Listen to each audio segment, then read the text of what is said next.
This is White Plains Week, the weekly roundup of White Plains, Westchester, and world news. With John Bailey, editor and publisher of the daily internet newspaper White Plains Citizen Net Reporter, WPCNR.com. Jim Benerofe, editor and publisher of SuburbanStreet.com and WhitePlains.com. And me, Peter Katz, formerly with NBC, ABC News, and stations from Boston to Los Angeles. White Plains Week, what's happening? Who are the newsmakers? What's in store for the future? The views and opinions expressed on this program are solely those of the participants. White Plains Week is presented on Optimum Cable Channel 76, Verizon Fios Channel 45, and on the internet at whiteplainsweek.com, youtube.com, and wpcommunitymedia.org. Now, White Plains Week. Good evening, Mr. and Mrs. White Plains, Westchester, and the world. John Bailey, White Plains Week, the City News Roundup Show. And good evening, all you voting senators out there. Keep voting. John Bailey with Jim Benerofe, the anchor for all seasons. And Peter Katz, the other anchor for all seasons. And that's a lot of seasons. That's a lot of seasons. Right. And Jim, headlines, please. And here are the headlines for the week of July 28, 2017. Governor Andrew Cuomo announces the new Mario A. Cuomo Bridge will open westbound August 25th. 200 persons protest Westchester County Airport master plan as flawed. State Senator George Latimer opens election headquarters, advocates for long-range county governing as opposed to short-term financial fixes. We will have another edition of Trump the President with Peter Katz. The Food Bank for Westchester holds a forum at Stop and Shop, requests more corporate and community involvement to feed Westchester's 200,000 hungry. White Plains sales taxes decline third straight year from all-time 2013-2014 high. French American School of New York gets its aerator repaired after community complaints of green slime on former water hazard. National Transportation Safety Board declares Valhalla 2015 train car crash caused by drivers' actions. Local pet rescue organizations hold successful Pet Adoption Day at Westchester Broadway Theater. And White Plains Week takes you to the filming of a major movie in White Plains. Thank you, Jim. And right now we go to the Rollo Newsreel March of Time, and for this week's Shocker of the Week. Governor Cuomo announced yesterday, we're taping on Friday, that the Tappan Zee Bridge, the new one, the Governor Mario A. Cuomo Bridge, that is now named, will open August the 25th, just in time for Labor Day. And that is the way the bridge looked Thursday afternoon. How about that, folks? Are we ready to test that out on Labor Day? Well, it's ahead of schedule. Yes, definitely ahead of schedule. And it's supposed to be completed about mid-2018. Mm-hmm. And just think they're going to have the new bridge open just in time for the Labor Day getaway traffic jams. Yes, and we expect it to go just like that, right, folks? I hope so. Otherwise, still no word about the tolls that they're going to be charging. Oddly enough, but we expect that will be something be sprung We'll have on more us. on the Tappan Zee Bridge in August. Yes, we'll be driving on it for a long time. Now, let's go to an interesting event. Anybody want to buy an airport? Anybody want to take it over? Well, there was a hearing on the master plan for the airport. Peter, you have that story. Yes, John, the $1.4 million master plan for the future of the Westchester County Airport has been in the works since 2013. And now that a draft has been put together, the draft was made public by posting on the county's website, and it was time for the public to react. A public hearing on the master plan for the future of Westchester County Airport was held July 27th in the Little Theater at the Westchester County Center. In his presentation, Dennis Yap, president of DY Consultants, which was hired by the county to prepare the plan, said the airport's footprint would remain the same. There would be no new runways, no increase in the number of airline passengers handled, but the plan proposes $462 million in new spending on the airport during the next 15 years, including 2 new parking garages, 2 more airline gates, buildings for U.S. Customs and the county police, and additional facilities for corporate jets. Most of those on hand opposed the proposed plan and were anxious to speak. When DY's engineer, Lior Dahan, gave a lengthy and detailed presentation of some technical aspects, tempers flared. County Public Works and Transportation Commissioner Vincent Kopicki worked to restore order. We still have valuable time. You know why we're here. You started to say we're going to answer questions. Answer questions. Yeah. There'll be 10 minutes left.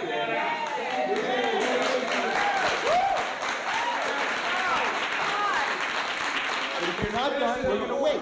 Get to the point. We don't want 10 years of details. Get to the final points. You can let him finish, or we can stop it right now. And it's a public presentation, and it's a public hearing. There are some people that do want to hear the presentation.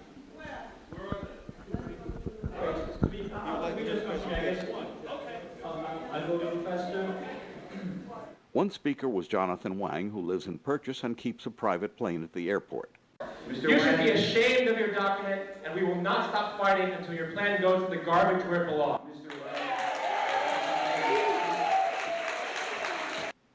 George Fuss lives in Larchmont. I oppose the new corporate jet hangars funded with public money to be constructed right on top of the Kensico Reservoir watershed. And I oppose the actions of individuals and groups driven by corporate greed that jeopardize public health. Carolyn Cunningham represented Federated Conservationists of Westchester. We are appalled by this master plan for the future of the airport. David Heiser, a trustee in Rye Brook, spoke on behalf of the village. Holding this public hearing at this late stage is certainly not meeting the criteria for active, early, and continuous public involvement. So there's still a little more time to go on this process before the legislature is asked to adopt or not to adopt the master plan. We can hardly wait for that. Now, down in Mamaroneck this last weekend, they opened a headquarters. State Senator George Latimer, who has been nominated by the Westchester Democratic Party to run against County Executive Rob Astorino in November, opened his Mamaroneck office, which is on Ward Avenue, and on Saturday, July 22nd. About 50 of his supporters were there. Latimer was introduced by County Legislator Catherine Parker. The current county executive for his entire almost 8 years has not represented our values. They've been slipping and sliding away. And now he has somebody in Washington, D.C. that is helping him. And look no further than the announcement last week about the affordable housing settlement for proof. And there's no question that we need somebody that's going to understand, again, our values, what's at stake, and know how to fight. And there is no better person to put up against a very, very serious adversary in this battle than the man that has been telling us for many, many years in each level of government that he has served, that he is here to fight for us each and every day, and that is George Latimer. This race, in my judgment, is about whether or not the people of Westchester are going to pay attention to the specifics of how county government is being run and will take into account that the decisions that are going to be made in the next 4 years have to be long range in nature. And if you understand that, then you realize you do not sell off an airport for a 1 year big infusion of money and then a smaller amount so that for 35 of the 40 years you only get $2 million. And at the end of the day, you've lost a valuable asset, and even more importantly, you've lost control over something that affects people's lives. How many of you notice there's a big body of water at the end of the airport runway? Just, by accident when you're coming down 680, there's a big lake over there, right? That is a drinking watershed. That's a drinking watershed. And if somebody says, and I've heard this said just yesterday on local radio, well, I live in Yorktown. What do I care about the airport? Let me tell you what, dude, you care about the drinking water at the end of the runway. It's not just North Castle and Rye Brook's problem, or White Plains and Harrison's problems. It's a broad-based problem. And if you sell off the airport, which is what this is, the 40-year sell-off of the airport, if you sell that airport off, you lose control over protection of that drinking water shed. And you know, John, it seems as if the airport, which has been in the background of this county ever since the mid-1940s, okay, Yes. all of a sudden has become a hot political issue. It seems to be pretty much all that Latimer will be running on, at least for now, unless he comes up with I think some he other has issues. to broaden the reasons to vote for him, because the airport is essentially, that area around the airport doesn't want it. You know, the other thing is Astorino, as an issue, has got the taxes. Hasn't raised taxes, That's a the tough. Westchester property taxes, since he's been in office. Right. Jim, how do you think Latimer wins this race? I don't know. Has the county's debt increased? Well, yeah, it has. The- The playland debt will increase dramatically whenever they accept that Right. deal. So, Yeah. what's the plan for that? I don't know. Well, How do you handle it? You pay it off eventually, or maybe the grandchildren pay it So, off. yes, Well- and we will not have to worry So about it. it may not have raised taxes, but something's going to rise in the future. Yeah. And that's true. Now, next up is the food bank for Westchester said at an event down at the Stop and Shop that approximately 200,000 Westchester residents are at risk of hunger or facing what's euphemistically called food insecurity. Last year, the food bank, which is headquartered at Elmsford, provided 8.4 million pounds of food, 7 million meals, and that's in the rich county of Westchester. In an effort to call attention to the ongoing problems of hunger, food bank president, CEO Leslie Gordon, and Bob Yeager, senior VP and division head of Stop and Shop's New York Metro, arranged for a hunger forum to be held at the Stop and Shop. Among those taking part, Mayor Tom Roach, Assemblyman David Buckwell, Senator Andrea Stewart-Cousins, and Westchester County Executive Rob Astorino. First, food bank CEO Leslie Gordon, then Astorino. We appreciate the generous donations by those that reside in the county. Hunger is a hidden problem. Westchester County is indeed a place that's often referred to most commonly for its affluence. People who struggle with hunger struggle silently. I would challenge us to be able to look into an audience and identify those who are struggling with hunger. Hunger doesn't discriminate. The many faces of hunger in our county include children who need food over the weekend, when school is not in session, and indeed over the summer, which is where we are now. Seniors who often have to choose between food and medical care. The working poor who struggle to cover expenses until their next paycheck arrives. And single parents. I call on all of us to think about how we can begin to collaborate together to address hunger in our community, Westchester County. We do battle a perception here in this county that it is a county of extraordinary wealth. And that's true. And people are blessed. Nothing against that. But on the other side of the ledger, we have a lot of people in every community, whether it's our cities or towns or villages, who are sometimes silently struggling with this issue. And they don't know where to go, or they're embarrassed or ashamed to ask for help. And nobody ever should be, by the way. And so unless we have an honest discussion about it, we're never going to really deal with it in the right way. DSS, our Department of Social Services, administers the Supplemental Nutrition Assistance Programs, which is called SNAP. In July of 2017, there were a little more than 40,000 SNAP-only households. So think about that, 40,000 households. We have 1 million people or thereabouts in this county.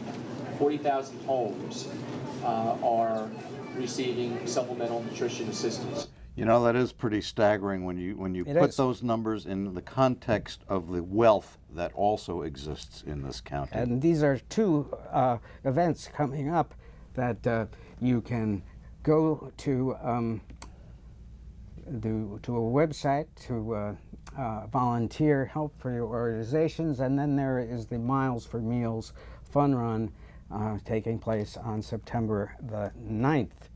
Now, White Plains, locally, we have a sales tax final, ladies and gentlemen.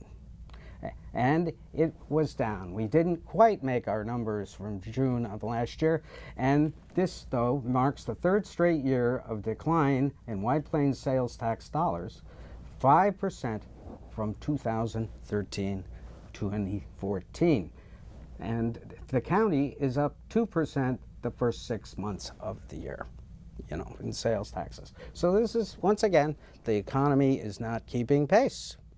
Not keeping pace. Now, in the 2 weeks ago, on July 14 show, we showed a pond on the French American School of New York property, formerly the Ridgeway Country Club, and this is how it looked this week. The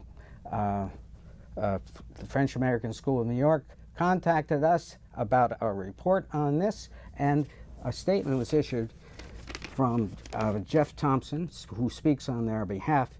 He wrote, "The ponds on the former Ridgeway Country Club golf course have multiple aerators that FASD maintains and has utilized since acquiring the property 6 years ago. This spring and early summer, the ponds were in reasonably good shape, but the onslaught of very hot weather triggered and accelerated the annual growth of duckweed that covers the pond surfaces with the tiny green-leafed aquatic plants. Duckweed is a problem that confronts pond owners, including nature preserves throughout the region, and can even plague large bodies of water such as the New York City reservoirs. When FASD saw the recent accumulation of duckweed, we discovered that some of the aerators were not working, and these were sent out for repairs. This was prior to the WPCNR report. I'm just showing the pond.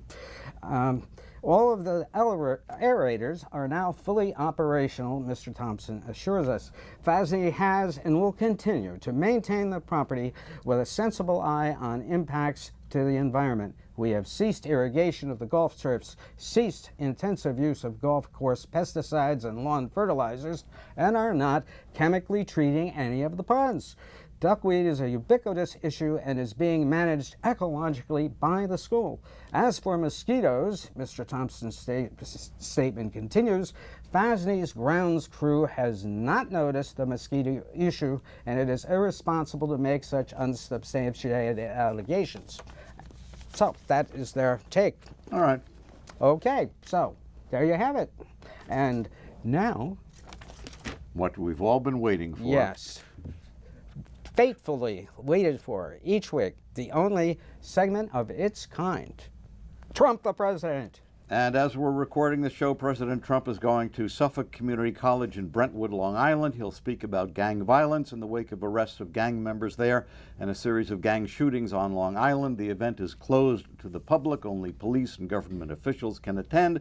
He'll be there until mid-afternoon. Attorney General Jeff Sessions, who you would expect to be by Trump's side, won't be there. He left the country to visit El Salvador. Trump has kept up the pressure designed to force Sessions to quit, part of a strategy for Trump to put in someone who would then fire Special Counsel Robert Mueller. The Republicans in Congress say, no way, we will not even hold hearings if Trump fires Sessions and tries to put in someone else. After White House Press Secretary and Communications Director Sean Spicer was forced out, the new Communications Director, Anthony Scaramucci, has been attacking White House Chief of Staff Reince Priebus in an apparent attempt to force him to quit. President Trump spoke to the Boy Scout Jamboree this week and became the first president in history to make a political speech to the Boy Scouts, and also the first to make a speech to the Boy Scouts which was full of half-truths and outright lies. Now, isn't telling the truth an important part of being a Boy Scout? I forgot Trump was never a Boy Scout. The Boy Scouts put out statements afterwards distancing themselves from Trump's speech. That was followed Thursday by the head of the Boy Scouts of America, Michael Surbaugh, issuing a formal apology for Trump's speech. The president held a campaign rally in Ohio, and he tweeted that the rally broke all attendance records. The problem is, it was held in a place that only held a maximum of 6,000 people, nowhere near a record crowd size for anything. Obama and Hillary Clinton, when they were candidates, attracted 20,000 or more to indoor rallies and well over 100,000 at outdoor rallies. During the campaign, Trump promised to protect the rights of the LGBT community. Maybe he didn't know that the T in LBGT means transgender, because he put out a tweet saying, "No more transgender people will be allowed to serve in the military. There are now 15,000 of them." The military generals said they knew nothing about what Trump was going to do. Enough of Trump for now. Right, but we do have some interesting stuff that happened in White Plains. First of all, well, you know, John, Westchester is close to Manhattan, and in many cases doesn't have the sky-high prices of Manhattan, and it has a lot nicer scenery too. In fact, you could be anywhere from a fishing village to a mountaintop here in the county, and the county has become very attractive for on-location shooting of movies and television shows. So maybe it's time to change the name of Westchester to something like Hollywood on the Hudson. Were you in White Plains looking at the Ritz-Carlton Towers, or in Washington, D.C., in front of the Washington Post newspaper building? It got hard to tell in late July when movie magic turned the facade of an office building on Church Street in downtown White Plains into the Washington Post newspaper building in 1971, and a streetscape including newsstand and vintage cars and trucks. It was for director Steven Spielberg's film about the Pentagon Papers. The production was based for several weeks at the former AT&T building on Hamilton Avenue and North Broadway, where interiors were shot. The building recently was approved for conversion into an apartment complex. The picture, currently titled The Papers, deals with the secret government study of U.S. involvement in Vietnam, Laos, and Cambodia. It was leaked by Daniel Ellsberg, who worked on the study, which proved that the government had been lying about what was going on in Southeast Asia. On Friday night, July 21st, crowds were attracted to Church Street when a scene was being shot featuring one of the picture's stars, Tom Hanks, who plays Washington Post editor Ben Bradley. A camera car was tracking Hanks, who was driving along Church Street. The Post publisher, Katharine Graham, is played in the picture by Meryl Streep. Spielberg's filming in White Plains provided a punctuation mark for the recent report from the county's Office of Tourism and Film, which said film and television production in Westchester during 2016 generated more than $30 million in estimated revenue for municipalities and businesses in the county. Revenue from permits was more than $1.2 million, and the rest went to retailers, restaurants, hotels, equipment vendors, and others. The filming along Church Street wrapped up about 11 p.m., but a few blocks away at 1 North Broadway, a second unit was filming Washington Post newspaper delivery trucks coming up to street level, no doubt delivering the latest revelations from the Pentagon Papers to anxious readers in the early 70s. It's believed Spielberg's picture will have a limited release before Christmas in order to qualify for Academy Awards consideration, then be put into general release in January. How about that? Pretty exciting stuff, huh? On the map. And a sobering note happened this weekend. The National Transportation Safety Board issued a final report on the terrible Valhalla car and train crash back in 2015. Right, they adopt what's called a probable cause for accidents, and in this case they said it was basically the fault of the driver, the woman who pulled her SUV onto the tracks after getting somewhat confused, apparently. Yes. They also faulted Metro North for the design of the third rail. A piece of third rail aggravated the death broke off. It punctured the lead car on the train, causing some rather severe injuries. Yes, but remember, you have to stop, look, and listen before you cross the tracks. Got to slow down. Indeed, you do have to do that. It's particularly true in Peekskill. A lot of train traffic at that crossing at the Peekskill Railroad Station. Completely different. Yes. Something really nice happened this past weekend. Some dogs and cats wound up with new homes as the result of an event held last Saturday, which was put together when a Westchester business reached out to local animal shelters. At the Westchester Broadway Theater in Elmsford, July 22nd was Pet Adoption Day. The theater staged the event as an offspring of its production of the musical Annie. Annie runs through September 10th. In the show, the orphan, Annie, finds a stray dog who she names Sandy. Their relationship is a key element in the show. It is the dog Sandy who sits by Annie's side as she sings the classic song Tomorrow, which offers hope in the lyric, "The sun will come out tomorrow," just as it might for animals in a shelter if the right people get to meet them.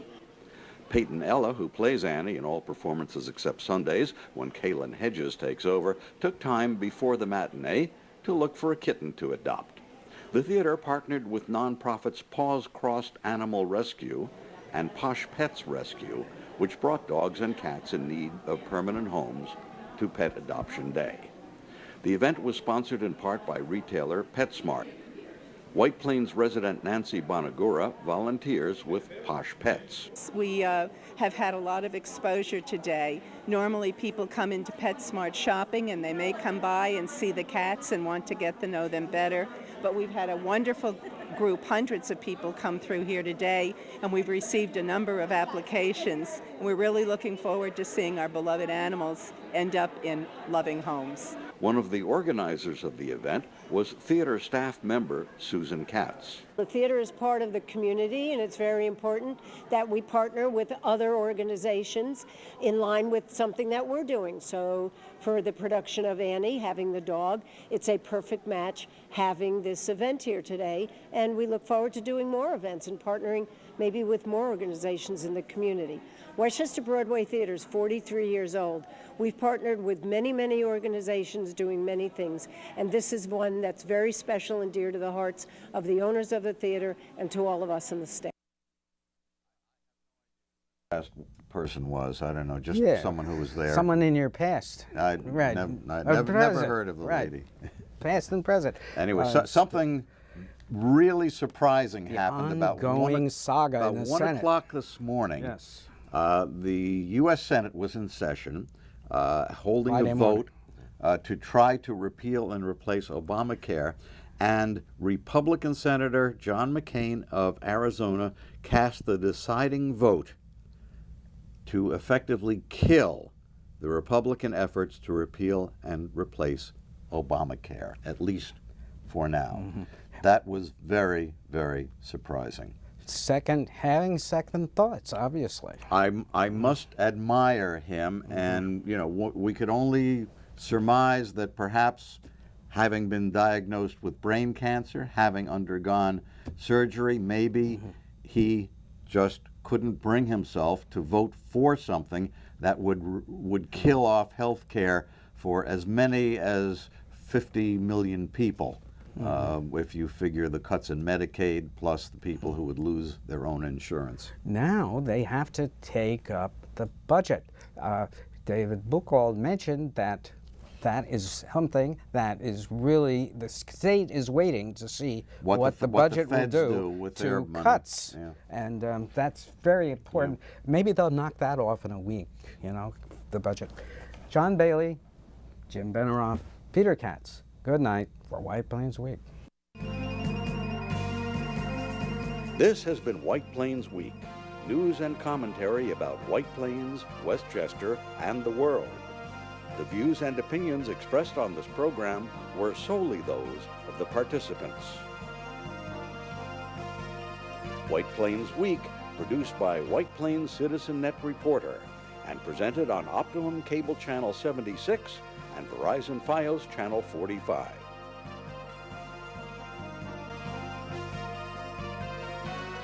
You may view White Plains Week anytime on the internet at whiteplainsweek.com, youtube.com, and wpcommunitymedia.org.